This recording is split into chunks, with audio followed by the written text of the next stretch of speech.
Сәлем достар, Арай апайдың каналына хош келдіңіздер. Бүгін мен сіздерге осындай әдемі болған сусындық майчамның рецебін ұсынатын боламын. Видеоны соңына дейін көріп, менің каналыма жазылуды ұмытпағайсыздар.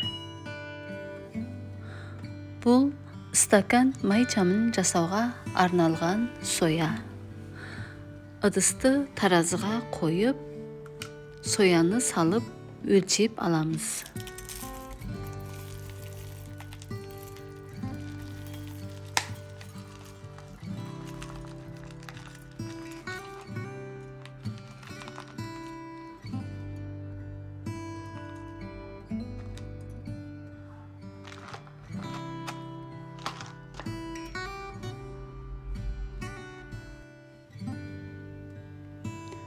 Ыдысты пешке қойып, төмен температурада ерітеміз.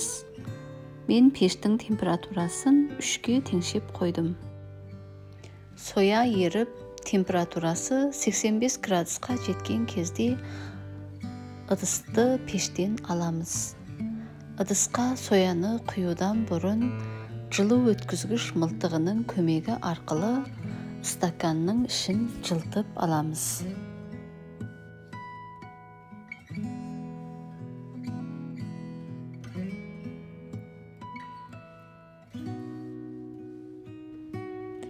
Еріген соямызды 2 стаканға ептеп бөліп құйып аламыз. Стакандағы соя қатқанша бетін әшекейлейтін құлпынайларды жасай берейік.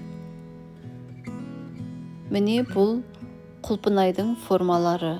Мен құлпынай жасайтын сояны ерітіп алдым. Бүлдіргенге қызыл түс беру үшін осы қызыл сұйық бояудан пайдаланамыз. Қызыл сұйық бояуды сұйықтыққа құйып, асықпай әбден араластырып шығамыз.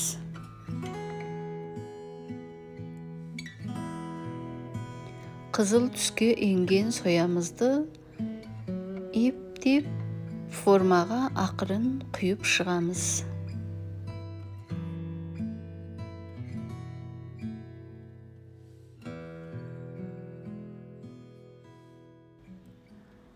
Бұл менің қолымда тұрған кристалл соя.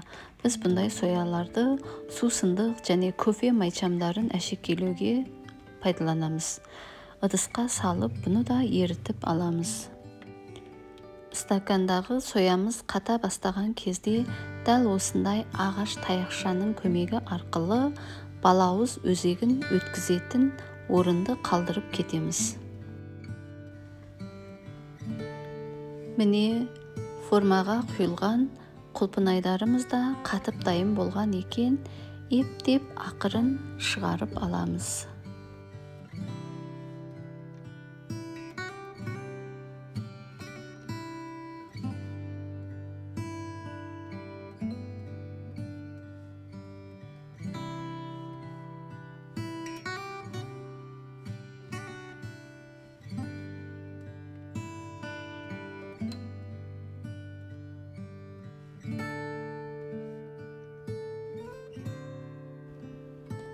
Әдемі құлпынайларды стакандағы майшамның төбесіне әдемілеп тізіп шығамыз.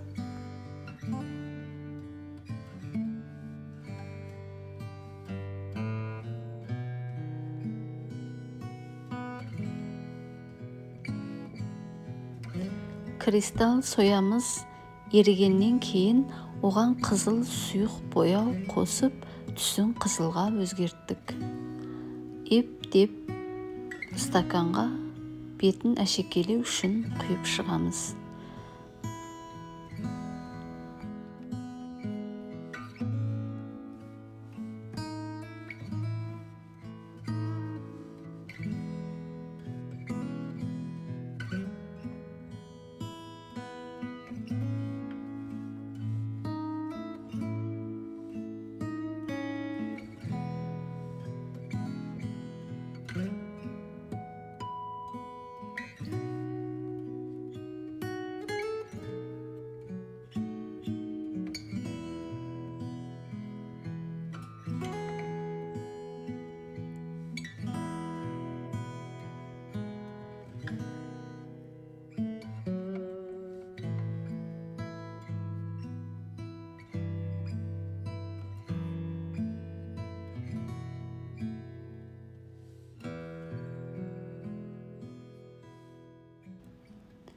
Бұл майшамға осындай балауызданған өзек істетіледі. Өзектің түбіндегі темірін қайшымен қиып тастаймыз. Ал енді осы өзекті ептеп дәл ортасына өткіземіз.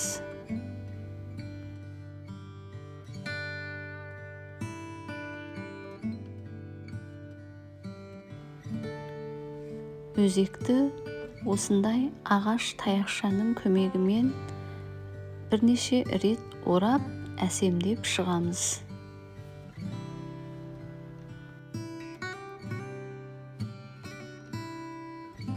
Мінеки, сусындық майчамымыз да дайын болды. Адамдар бұны бір көргеннен майчам емес, сусындық немесе балмұздақ деп ойлайды. Келесі видеода бұдан да өзгеше майшамдармен бөлісетін боламын. Келесі видеода кездескенше.